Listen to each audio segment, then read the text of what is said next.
falar primeiro breves palavras, dando uma noção geral do que estamos planejando para 2022 e abrir para as perguntas na sequência. A primeira colocação que eu queria fazer é, por óbvio, uma mudança dos planos para 2022 em relação aos últimos anos que vem acontecendo com o clube, em razão do nosso descenso à Série B e a redução de 5 competições que víamos jogando habitualmente para agora 4 competições, já que a gente não terá mais a Copa Sul-Americana, que é uma competição que a gente participou nos últimos 4 anos. Com a redução do número de competições e também somando a isso o fato de entrarmos na Copa do Brasil apenas na terceira fase, a nossa decisão já para o planejamento de 2022 é não trabalhar mais com 2 grupos diferentes, o grupo do time principal e o grupo do time sub-23 ou de transição, como a gente se acostumou a falar. Né? Passaremos em janeiro, durante o mês de janeiro, por um período de unificação dos projetos e a partir do começo de fevereiro tendo um único grupo trabalhando sob a liderança do treinador Guto Ferreira e da sua comissão técnica. Portanto, de forma específica, no ano de 2022, em razão das circunstâncias financeiras que tem de redução do faturamento do clube e em razão também da queda do número de competições que vamos participar, nós optamos por unificar o projeto do 23 com o time principal, sob o comando de Guto Ferreira. O nosso treinador do 23, Bruno Lopes, passa a ocupar o cargo de auxiliar permanente da casa, cargo que até o segundo semestre do ano passado era ocupado por Claudinho Prates e estava vago desde então, agora passa a ser ocupado por Bruno Lopes. E, portanto, essa é a primeira grande decisão para ajuste de planejamento, tanto sob o ponto de vista financeiro, como também com o objetivo de ajustar a realidade do número de competições e de jogos que teremos. Um tema importante também sobre planejamento de elenco, né? A gente tem hoje todos os atletas que têm contrato com o clube se reapresentaram, excetuando-se apenas Rodalega e Luiz Otávio, que pediram, em razão de compromissos e dificuldades pessoais, de temas pessoais que precisavam resolver. Luiz Otávio solicitou uma ampliação de 3 dias do seu período de recesso para questões pessoais, e foi autorizado, e o Rodalega, por também precisar resolver problemas na Colômbia, temas pessoais dele, por 5 dias. Portanto, o Luiz Otávio se representa ao clube na sexta-feira e Rodalega na segunda-feira, e aí integram completamente o elenco dos jogadores que têm contrato com o clube.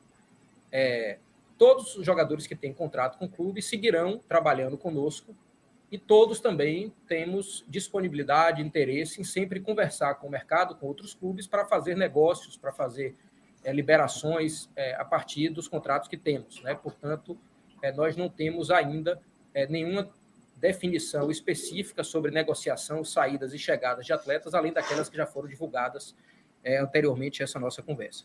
Bom, dito isso, essa questão geral, eu queria abrir aqui as perguntas e vou desenvolvendo os temas a partir das perguntas de todos. Mas só pedir para quem for perguntando, pergunta aqui está Alexandre, ele começa, vocês vão fazendo a fila, perguntando isso aí, tá bom? Obrigado.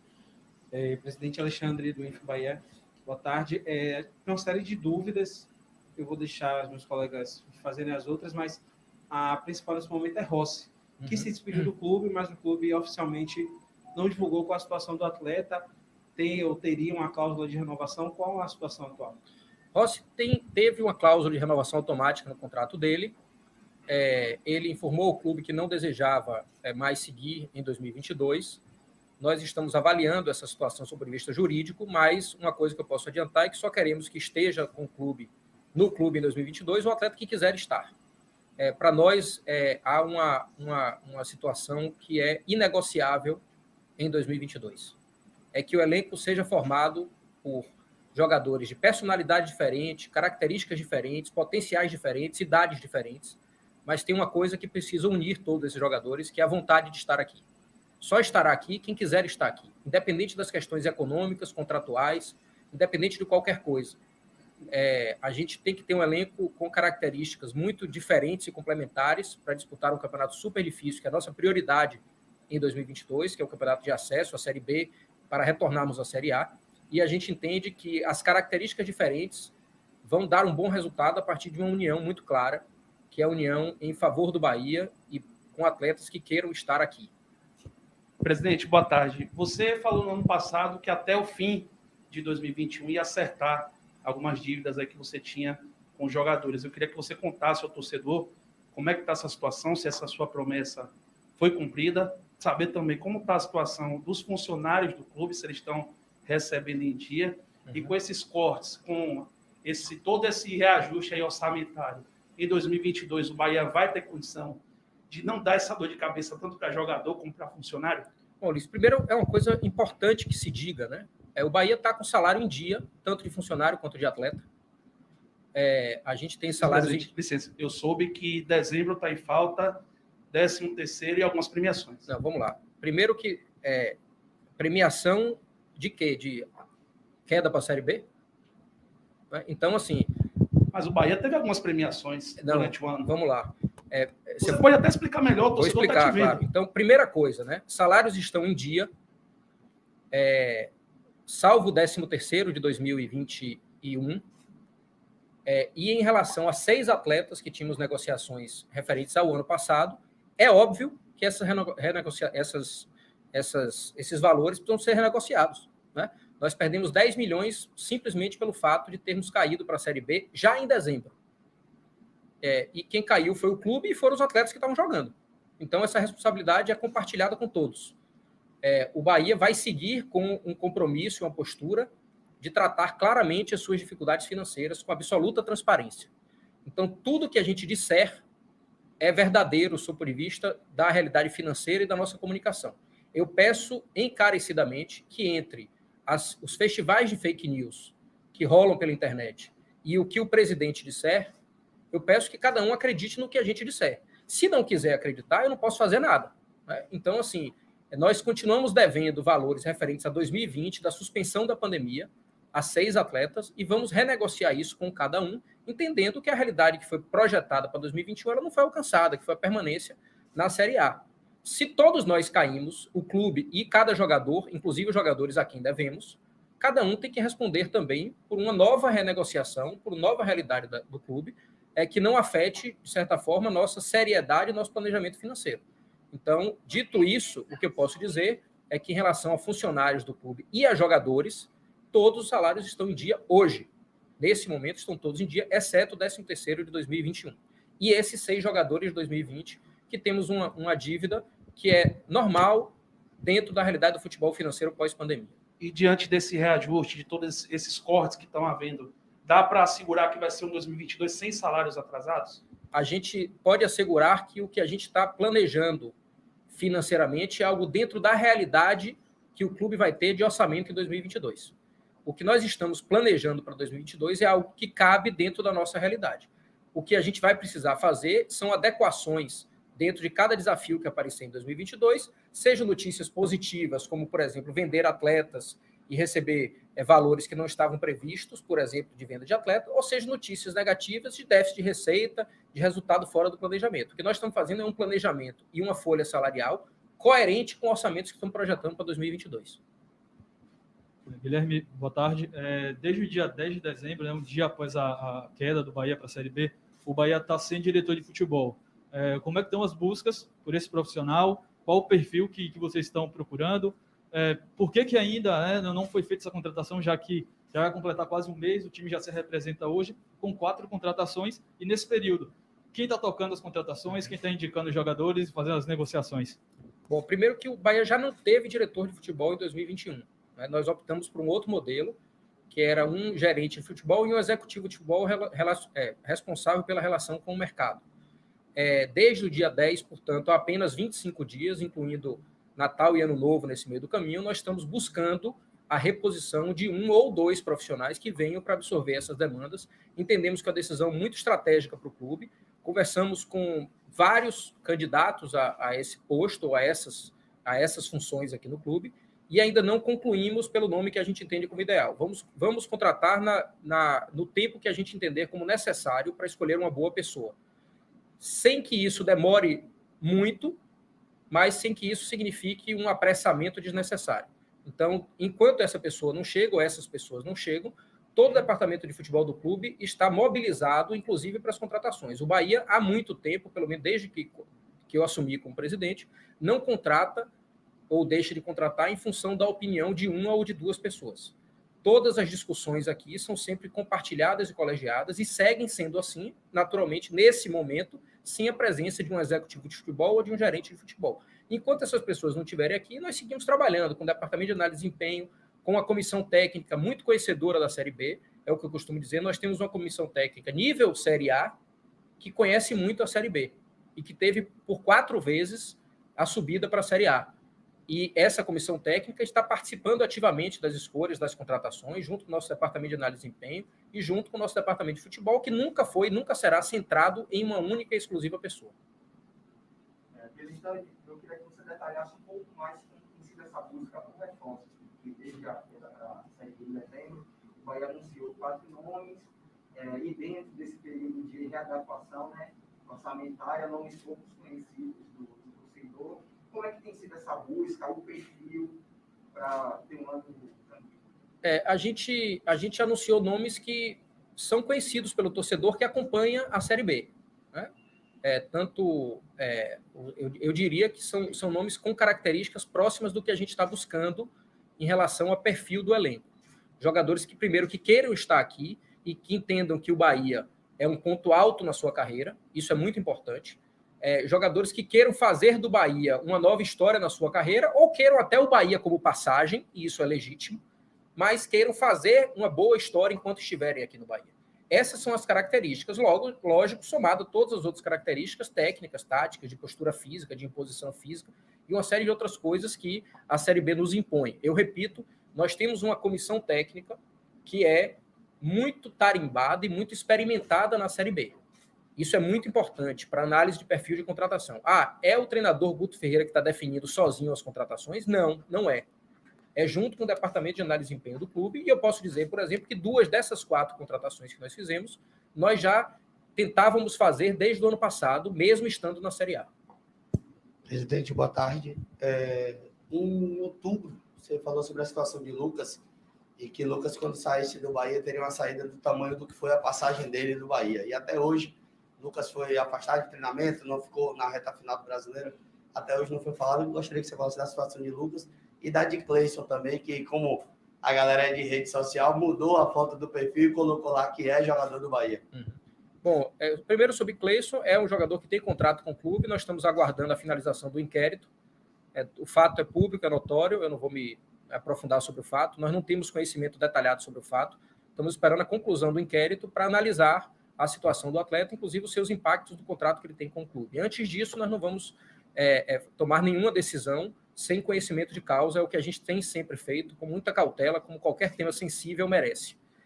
Sobre Lucas, a gente concluiu o contrato dele no final de dezembro, é um jogador que teve uma história importante no clube, e a forma de saída dele foi combinada entre Bahia e ele, nós estamos cumprindo exatamente como foi combinado, entendendo que todo ciclo que começa também se encerra, e esse encerramento foi feito da melhor forma possível, conjuntamente e reciprocamente combinados. Assim.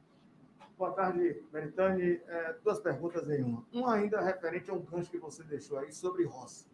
Você falou do lado jurídico, mas o Bahia tem um contrato com ele, pelo que a gente sabe, até o final do ano, não é isso? Não. Não tem esse contrato? Não, nós tínhamos uma opção de renovação, uma renovação automática, Correto. Que era prevista no contrato, que se encerrou no final de 2022, e esse contrato renova-se automaticamente se atingir determinadas metas que foram atingidas. A partir do momento em que há o interesse em renovação de uma das partes, ela é automática para as duas. Se as duas se manifestarem que não têm interesse em renovar, esse contrato não é renovado e o jogador passa a não fazer mais parte do clube, inclusive sem contrato. Não existe contrato com ele hoje. O que existe é uma cláusula de renovação automática que, nesse momento, não aconteceu. Nós estamos avaliando isso juridicamente, mas, repito, eu não falei só juridicamente. Eu falei também e até principalmente do lado anímico. Tem uma coisa que para nós vai ser decisiva em 2022 e eu vou ressaltar isso. É que nós devemos cobrar de que quem entra em campo queira entrar em campo com a camisa do Bahia. Isso vai ser determinante. Isso está acima de qualquer questão econômica, qualquer questão contratual, jurídica, qualquer coisa. Isso está sendo determinante para nós. A minha pergunta era em cima do prejuízo que o Bahia poderia ter em função de se houvesse essa renovação automática, o que o Bahia poderia receber durante esse período de um ano do contrato renovado do atleta. mas você já explicou ainda que não houve. Hoje não existe contrato em vigor entre Bahia e Rossi. Tudo bem. Agora, as situações de Douglas, goleiro, e de Marco Antônio. Os jogadores ficam no clube? Como é que fica essa situação? Aí, eu vou responder da forma como eu abri aqui, né? Todo jogador que tem contrato com o clube fica no clube, né? Estão aqui hoje, né? Salvo, como eu falei, Rodalega e Luiz Otávio. Todos os jogadores que têm contrato estão no clube, estão integrados e estão descendo agora, nesse momento, para treinar. Isso é uma decisão de política de formação de elenco combinada com a decisão jurídica, né, que nós temos vínculos. No mercado, nós estamos, lógico, conversando, porque a gente sabe que tem atletas, primeiro, que não atendem a um perfil técnico que a gente quer para o elenco de Série B, a gente sabe disso mesmo, tendo contrato com o clube, esses atletas a gente está partindo para conversa com outros clubes, estamos sendo procurado ou procurando clubes com os quais temos parcerias para tentar, digamos assim, fazer negociação, fazer empréstimo ou rescisão desses atletas, né? Outros atletas também estão sendo observados para compor o novo elenco em 2022, são as contratações que ainda virão. Então, assim, esse é um mecanismo que é absolutamente normal num momento como esse do futebol. Nós estamos fazendo com toda a cautela, porque se eu disser aqui que tem jogador A, B ou C disponível no mercado para ser negociado, imediatamente o valor que ele tem de mercado vai cair, né? O interesse de uma negociação melhor para o clube vai cair. Então, vocês nunca vão me ouvir falar que o jogador A, B ou C está disponível para ser negociado no mercado. Não existe isso. Porque mesmo que haja, e há, de fato, por decisão técnica, e não estou dizendo que é o caso desses dois, a gente não vai divulgar isso, porque isso são temas que dizem respeito à estratégia de negociação. Presidente, boa tarde. Costa Filho, TV Bahia. A gente sabe que a Série B do ano que vem vai ser a Série B desse ano, dessa temporada, vai ser uma Série B difícil. São 6 campeões brasileiros, com o Criciúma, campeão da Copa do Brasil, 7. Qual o planejamento que o Bahia tem traçado para retornar à Série A em 2023? Vai ser aquele mesmo esquema dos blocos de jogos em que se esquematiza uma pontuação dentro daqueles blocos para tentar voltar à Série A? E uma outra pergunta é sobre o time feminino do Bahia. Qual que é a previsão do Bahia para o time feminino desse ano? Bom, sobre a questão de bloco, até eu acho que é uma coisa secundária, né? Uma coisa mais relacionada à premiação dos atletas a partir das metas. Eu acho que tem uma coisa que prescinde isso, que antecede isso, é como nós estamos montando a estratégia de elenco dentro da composição financeira da realidade do clube. A gente já apresentou ao Conselho Deliberativo um orçamento previsto para 2022 e dentro dele cabe um investimento em folha de futebol entre 1,5 milhão e 2 milhões de reais por mês. Essa é a nossa folha, nosso intervalo de folha previsto. Por que entre 1,5 milhão e 2 milhões? Porque isso varia ao longo do ano.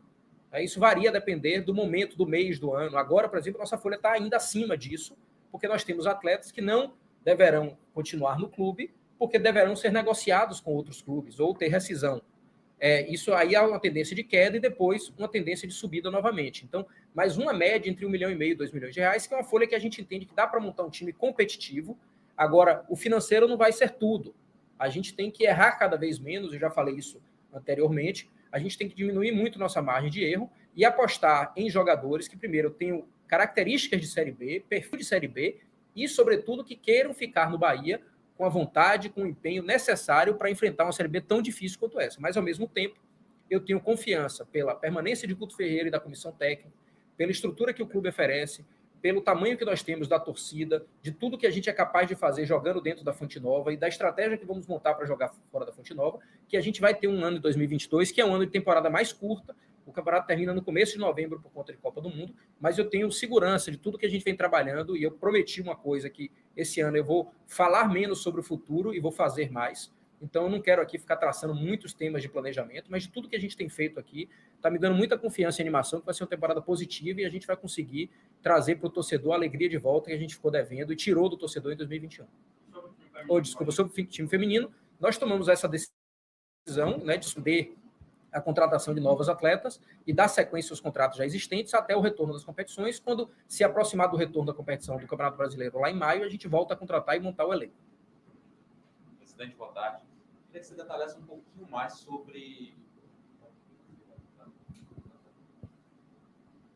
Queria que o senhor detalhasse um pouquinho mais sobre o planejamento da equipe para 2022. O time de transição vai acabar, é isso? Boa pergunta essa. O time de transição acaba como projeto isolado e ele se unifica, né? E sua pergunta é muito boa, porque é uma coisa que cabe um detalhamento maior. A gente vai trabalhar entre 30 e 32 atletas no elenco principal, e uma parte desses 30 a 32, por que 30 a 32? Porque vai depender um pouco, principalmente se nós vamos trabalhar com 4 goleiros ou com 3 goleiros, vai depender um pouco de como o treinador Guto Ferreira vai escolher o modelo de jogo para ver se, por exemplo, quantos volantes teremos disponíveis ou quantos meias teremos disponíveis, mas entre 30 e 32 atletas no time principal, sendo que entre 6 e 8 devem ser originários do que seria o time de transição. Portanto, a gente tira um proveito muito grande. Hoje teve jogo-treino aqui, a gente está fazendo um jogo-treino por semana. A gente tem os primeiros jogos, uma coisa importante também, desdobramento da sua pergunta, os primeiros jogos do Campeonato Baiano, os 2 primeiros jogos do Campeonato Baiano, serão comandados pelo treinador Bruno e serão, em sua maioria, o time que vai a campo será, em sua maioria, ainda originário do projeto de transição. E aí o torcedor pergunta por que nós vamos começar o Campeonato Baiano jogando em grande parte, com o elenco que viria do time de transição, por um motivo específico. Eles estão treinando desde o começo de dezembro.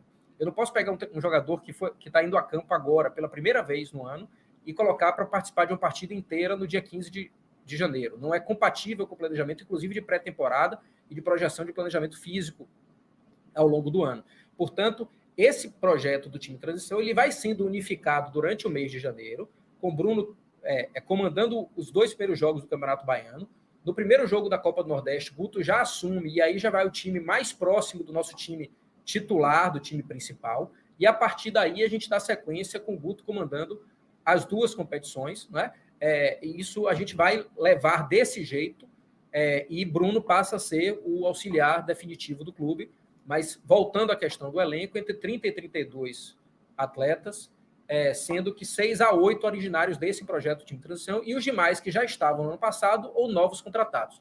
Lembrando que nós temos uma janela de inscrição, que é a novidade do Campeonato Brasileiro desse ano, que se abre apenas a partir do dia 19. Portanto, jogadores novos não poderiam jogar no dia 15, já na primeira partida. Boa tarde, presidente. Queria saber ainda sobre a questão de movimentação de mercado. A gente já teve mais de 10 saídas do Bahia confirmadas pelo próprio clube e 4 reforços chegaram. Queria saber se, a partir de agora, o Bahia deve ser um pouco mais agressivo no mercado, se tem uma meta de quantos jogadores ainda devem chegar como reforços, ou se boa parte desse saldo vai ser compensado realmente com o time de transição.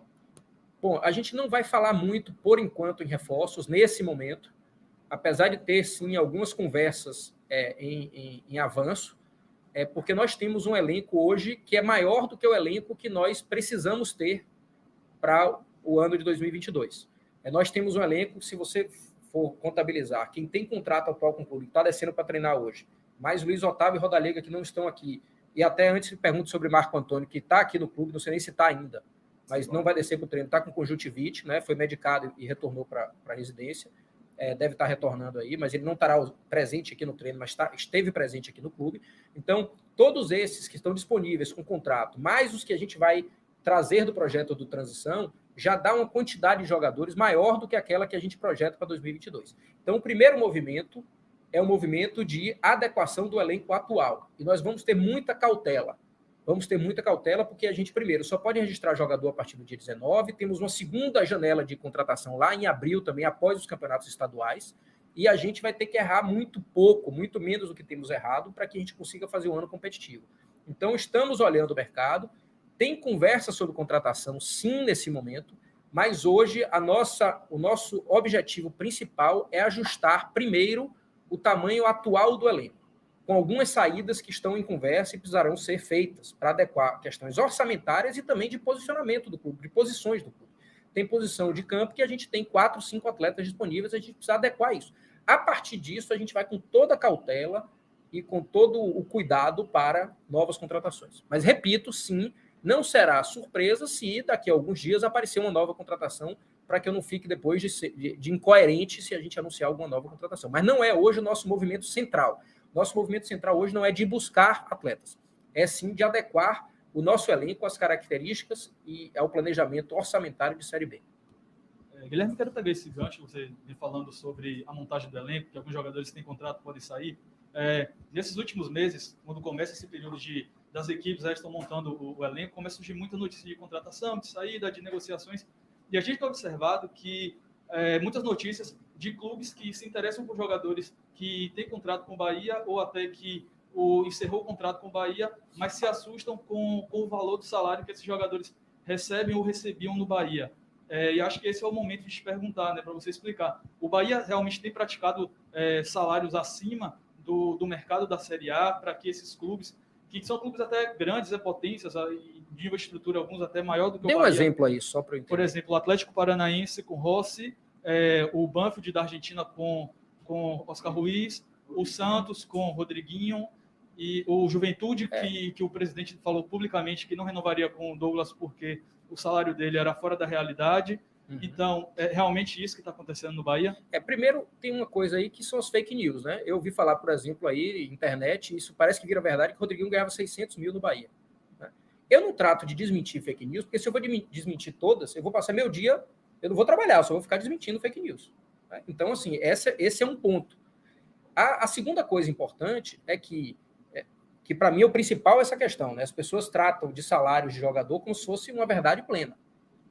Esse é um tema que deve ser considerado sempre, né? Tudo que você ouvir sobre valor de salário de jogador. Outro dia eu vi que a gente tinha contratado Vinícius, jogador que foi para o Goiás, por 180 mil. Quer dizer, realmente, se eu for perder tempo desmentindo fake news, eu não vou fazer outra coisa aqui no Bahia. Eu não vou fazer outra coisa. Segundo, que tem uma realidade pré-pandemia e pós-pandemia. É indiscutível que os salários do futebol brasileiro caíram no pós-pandemia. Os salários que eram feitos até 2020 eram uns.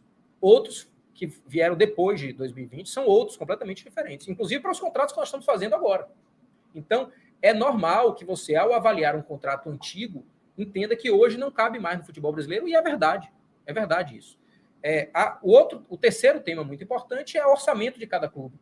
Às vezes o clube tem condição de ter um goleiro com um salário tal, e outro clube não tem condição de ter um goleiro com salário tal, porque está fora da realidade do orçamento daquele clube. Eu sei que um goleiro com a recorrência de participações em Série A, com a frequência que tem de titular de time que joga Sul-Americana, que joga a Copa do Brasil, que joga Série A e que joga a Copa do Nordeste, realmente não tem, eu não vejo no mercado, se você comparar com o goleiro do Ceará, por exemplo, goleiro do Goiás, goleiro do Atlético Paranaense, a gente não pratica salários maiores do que esses clubes na média. Né? Isso aí pode ter segurança. Tanto que nossa folha não era maior do que quase todos os clubes da Série A do futebol brasileiro. Presidente, queria saber de você como é que está a questão do material esportivo. A gente pode trazer aqui alguns pontos. Bahia, por exemplo, está treinando com material que usa desde 2020. A camisa couro, que foi prometida para o torcedor, até o momento não chegou, ficou para a Copa do Nordeste. A camisa sangue foi um erro lá da fábrica, enfim. Como é que está essa questão? O presidente vai tomar alguma atitude a respeito? E mais uma, como você vai recuperar a confiança do torcedor em 2022? Não, veja, Ulisses, eu não concordo. Primeiro, não existe isso, treinar com material de 2020. É o material que está sendo utilizado desde 2020. Não. O mesmo modelo. O mesmo modelo. Isso. A forma como você perguntou, parece que o jogador está usando a mesma camisa de 2020 até hoje. É o mesmo modelo de 2020. O mesmo modelo. Geralmente, a cada temporada. Pronto, o mesmo modelo de 2020. Por que isso? Porque em 2020 e 2021, a gente praticamente não vendeu material esportivo. Seria uma irresponsabilidade da minha parte lançar coleção nova com estoque de dentro do clube. Então, o torcedor tem que reclamar se tiver um presidente que produza novos materiais tendo um estoque enorme dentro do clube. Não vou fazer isso. Me desculpe, mas parece um luxo querer mudar de modelo de material de treino. Mas é o normal, presidente. Não é o normal, desculpa. A cada temporada, Ulisses, desculpa, mas 2020 e 2021 não foram anos normais, nem no futebol, nem no mundo. Então nós temos que nos ajustar para a normalidade. Seria irresponsabilidade da minha parte, tendo mais de 1.000 camisas em estoque. Por quê? Porque a gente passou 5 meses sem futebol em 2020, nós passamos salvo engano, mais de um ano sem torcedor no estádio e nossa loja fechada em grande parte desse período. Eu não vendi material, eu não tenho que produzir material novo. Para satisfazer o quê? Nada. Não vou produzir. Enquanto tiver material em estoque, nós vamos treinar. É um material bonito, novo. Os atletas estão treinando com material novo, não é material de 2020. É um material novo e nós vamos seguir desse jeito. Enquanto tiver estoque, nós não vamos gastar dinheiro com novo material, já que esse é bonito, é um material novo, que nos dá a honra de ter a marca Esquadrão ali dentro, e eu não vou gastar dinheiro produzindo material novo, tendo 1.000 camisas no estoque, para que depois alguém venha e pergunte para mim por que eu joguei 1.000 camisas fora. Então eu não vou fazer isso. Eu acho que a questão é muito clara. Sobre a camisa couro, a gente já anunciou isso, né? Nós já anunciamos, acho que já falamos sobre isso. Qual foi a outra pergunta? Sobre se vai ser tomada alguma atitude com a questão dessas falhas que vem ocorrendo e como... Mas quais falhas? É isso que eu queria entender. Essa questão da camisa, que foi um erro, por exemplo, a camisa sangue, que acabou até dando certo para o associado, foi um sucesso aí, não dá para negar. mas como vai ter alguma atitude a respeito, vai se manter como está, e como você pretende reconquistar a confiança do torcedor desse ano? Bom, vamos lá, eu acho que a sua última pergunta é mais importante. As outras eu não entendi exatamente, porque você mesmo disse que foi um sucesso. Não, desculpa. Você, Tá bom. não, vamos lá. Você disse que foi um sucesso, né? E disse que foi, né, ao mesmo tempo foi um erro que acabou dando certo. Desculpa Foi um isso. erro que acabou dando certo. Desculpa, mas tá sim. certo. Mas o que eu Tá quero bom. colocar é o seguinte: o torcedor tem aqui, com todas as críticas que eu sei que eu recebo, e são justas, principalmente pelos resultados em campo, né? Também não estou feliz, eu acordo todos os dias pensando nesse tema. Aliás, é um tema que faz parte das minhas noites, dos meus dias, o rebaixamento do clube, e eu vou trabalhar com todo o afinco. Agora, eu sou extremamente responsável na gestão das coisas. Extremamente responsável. Então, sobre a sua pergunta, primeiro, eu acho que ela está respondida, né? Sobre a questão de uso de material de treino, porque daqui a pouco vai aparecer aí alguém dizendo que nós estamos treinando com a mesma camisa, lava a camisa várias vezes em 2020, e que não é verdade. Por isso que a gente está aqui para perguntar. Claro, exatamente. Então, em relação à confiança do torcedor, nós só vamos reconquistar a confiança do torcedor com resultado em campo. E com mais nada. Com mais nada. Eu não tenho nenhuma ilusão diferente disso.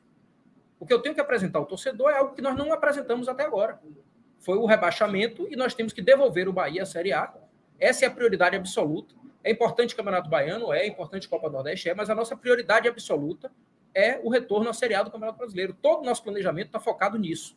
E não existe nada que eu fale ou que eu faça que vai ser suficiente para reconquistar a confiança do torcedor, exceto voltar a vencer, a performar bem e subir para a Série A no final do ano. A última pergunta, tem aquele colega que está perguntando sobre Edson, renovação, e a minha pergunta é, situação do Moisés. Se comenta aí, vários sites colocaram, a imprensa de modo geral, que o Bahia deve alguma coisa do Moisés e que tem um Deve alguma coisa o quê? Deve alguma quantia ao Internacional sobre o Moisés. Que o Bahia não tem a quantia que seria em torno de 3 milhões, muita gente comenta isso aí, a gente não sabe se é verdade, que teve que abater isso aí em função do Bahia dever, porque veio por empréstimo Zeca, veio o próprio Danilo Fernandes. Qual é a realidade disso aí? A realidade é o seguinte, não é que o Bahia deve ao Internacional. Quando nós realizamos o empréstimo de Zeca, Danilo Fernandes, só Zeca, Danilo Fernandes, ficou acertado que uma parte do salário seria pago pelo Bahia e outra parte do salário seria debitado de uma eventual compra de Moisés se ela acontecesse. Ou seja, é um encontro de contas. Em vez do Internacional pagar o Bahia e o Bahia pagar o salário do jogador, o Internacional pagou o salário do jogador e isso foi abatido de uma eventual compra se ela acontecesse. Como ela aconteceu, o Inter nos notificou, uma parte desse valor de 3 milhões foi absorvido por essa, digamos assim, esse valor histórico que deveria ser abatido como foi. E a outra parte será paga pelo Internacional oportunamente dentro do previsto no contrato. Mas nós ainda temos crédito do Internacional sobre esse valor, certo?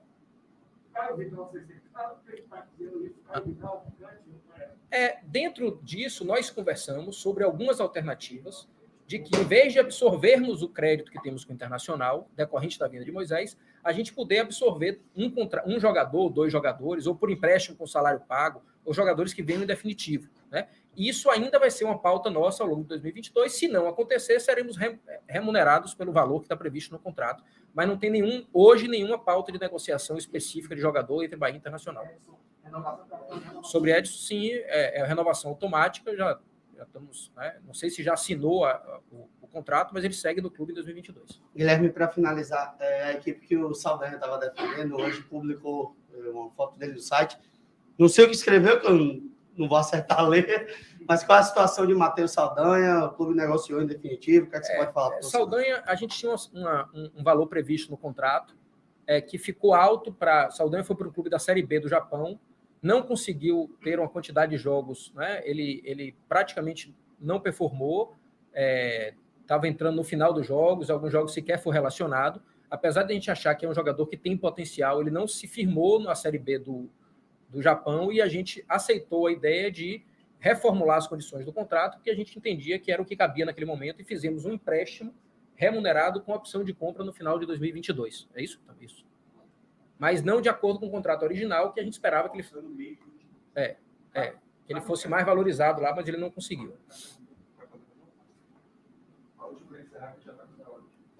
Obrigado. Presidente, sobre o Ricardo Martins, que não foi anunciado pelo clube, foi demitido também, não foi anunciada a demissão, E eu queria saber, a gente está vendo uma série de adequações financeiras com demissões, que parece natural em decorrência do orçamento, mas eu queria saber se a diretoria executiva vai entrar em alguma readequação financeira.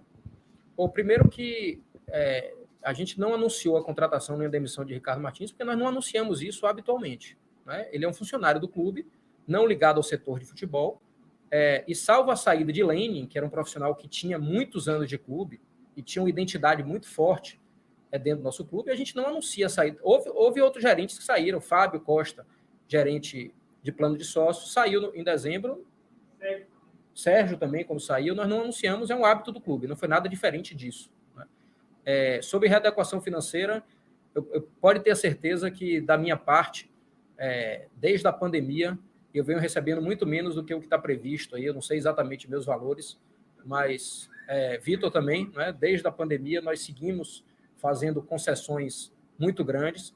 Eu sempre tomo muito cuidado para falar sobre isso, para não parecer que é um esforço enorme meu em relação ao clube. Pode ser que um dia o Bahia tenha um presidente que não consiga abrir mão de seus valores, porque depende disso para a sua subsistência. Esse presidente vai tratar o tema oportunamente. Se eu fico falando demais nisso, parece que eu estou querendo fazer propaganda em cima dos meus salários não recebidos pelo clube ou do que eu abri mão durante a pandemia. É um tema que eu não me alongo muito, mas pode ter certeza que o meu esforço é maior do que de qualquer funcionário, no sentido do recebimento específico, mas é justo que seja, porque eu tenho uma condição financeira que me permite fazer isso, e eu sou líder do projeto. A partir do momento que eu me predisponho a propor uma readequação financeira de todo o clube e as demissões necessárias, eu tenho que liderar pelo exemplo também.